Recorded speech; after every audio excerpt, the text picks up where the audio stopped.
भयं द्वितीयाभिनिवेशतस्य द्वितीयाद्वै भयं भवति। भय, काम, क्रोध, लोभ, मोह सबका मूल है द्वैत बुद्धि। भयं द्वितीयाभिनिवेशतस्य द्वितीयाद्वै भयं भवति। बृहदारण्यक उसी के वार्तिक है भागवत में। द्वितीयाद्वै भयं भवति क्यों कहा? भयं द्वितीयाभिनिवेशतः स्यात्। द्वैत में अभिनिवेश न हो तो भय नहीं होता। द्वैत में अभिनिवेश हो गया तो झटपट भय हो ही जाता है। यह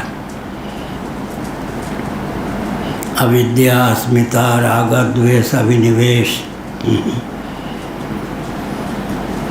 अभिनिवेश, राग, द्वेष, फिर अभिनिवेश। देह में इतनी आत्मबुद्धि हो गई कि देह के नाश से आत्मनाश का विभ्रम होने लगता है। सबके मूल में द्वैत बुद्धि। द्वैत बुद्धि के मूल में अज्ञान।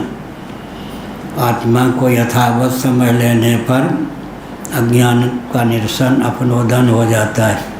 अज्ञान का निरसन अपनोदन हो जाने पर द्वैत बुद्धि विगलित हो जाती है। द्वैत बुद्धि विगलित हो जाने पर काम, क्रोध, लोभ इत्यादि मनोविकार दूर हो जाते हैं। जड़ ग्रंथि मूलक काम, क्रोध आदि हैं अन्योन्याध्यास मूलक।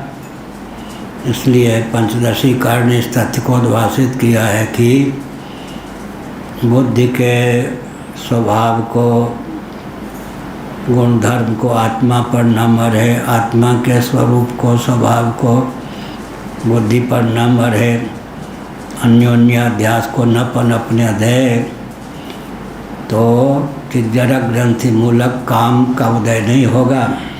फिर अगर तत्वज्ञ करोड़ों वस्तुओं की कामना भी करे, वह कामना उसके निबंधन में हेतु नहीं हो सकती। इच्छा मात्र से अगर बंधन होता तो सबसे बद्ध ब्रह्मा विष्णु महेश ही होते। क्या किसी के 2-4 बेटे पोते होते हैं?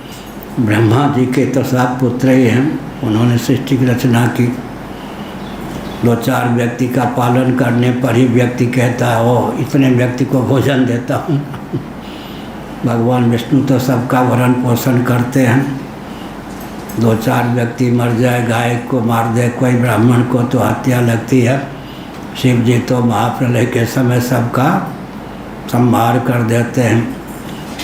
तो इसका मतलब उत्पत्ति, स्थिति, समृद्धि नामक कृत्य के निर्वाहक जो ब्रह्मा विष्णु महेश हैं, उन्हीं को सबसे ज़्यादा कर्म व्यापना चाहिए। लेकिन वो निर्लिप्त रहते हैं। किस विज्ञान के बल पर? इस अद्वैय विज्ञान के बल पर। यह जो अद्वैय विज्ञान है इसकी महिमा क्या है?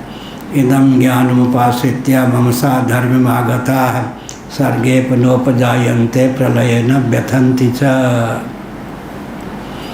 भगवद गीता 14वां अध्याय। इदं ज्ञानमुपाश्रित्य मनसा धर्ममागताः।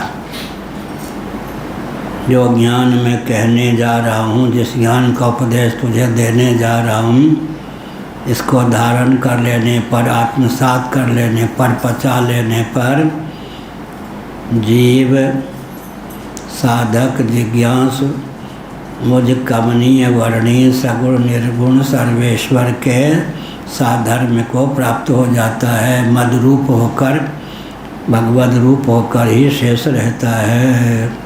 ज्ञानी तो आत्मैव में मतम्।